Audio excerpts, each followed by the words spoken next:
কি আছে, কি বেচেছি কে বলতে পারবে? বলো তো কি দিচ্ছি এটা এক্সট্রা? দই। দইও না,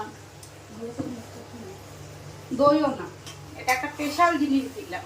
বলো তো কি? দুধ। দুধ তো দিলাম। হ্যাঁ, নিয়ে এটা দুধ না? দুধ তো আগে দিয়েছি, ঠিক আছে, দুধ আগে দিয়েছি, এটা মিক্সচারে করেছি। তো যাই হোক, আর প্রেসারে এটা ডাল আছে, ডালটা করব। ডাল করবো আজকে। আমার রান্নাঘর পুরো মানে ছড়ে ছিটে আছে, কারণ আজকে নিরামিষ তো, মানে গুছিয়ে করতে পারছি না। সর একটু জল নিব আগে। তো যাই হোক, পনির কার কার ভালো লাগে? পনির কিন্তু আমারও ভালো লাগে না। দাঁড়াও, ওহো, চিনি এখানেই আছে। একটু মিষ্টি কেন? দাঁড়া, একটু মিষ্টি না দিলে ভালো লাগে না, তাই না বলো? একটু মিষ্টি দিতে লাগে, হালকা, বেশি না, অল্প।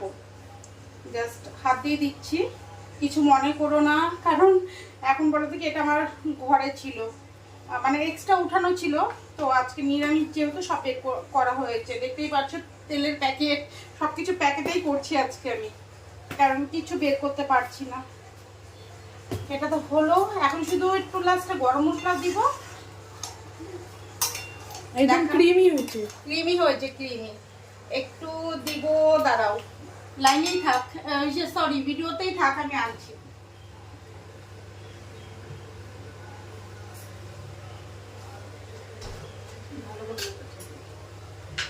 একটু দিব বাটার, ঠিক আছে?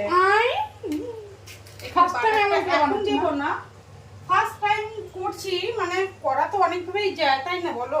বাটারটা এখানে রাখলাম, জাস্ট এটা কিসে দিবা? দিলাম, বেশি না, কিসে পনিরে দিবা? দিব। পনিরে দিবা? হ্যাঁ,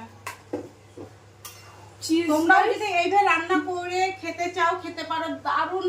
দারুণ টেস্টি পনির হয়, দেখতেই পাচ্ছ, মনে হচ্ছে গ্রেভি একদম মনে হচ্ছে খাই ফেলি। যাই হোক, ভালো করে একটু কাছে নিয়ে আমার কড়াইটা প্রচন্ড নোংরো, কারণ কাজের বউ নেই, ঠিক আছে? কাজের বউয়ের জন্য কড়াইটা নোংরো হয়ে গেছে।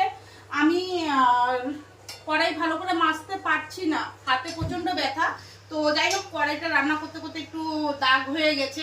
কাজের বউ এসে কিছুদিন পরে আসবে, তারপরে কড়াই পরিষ্কার করে মাজা হবে।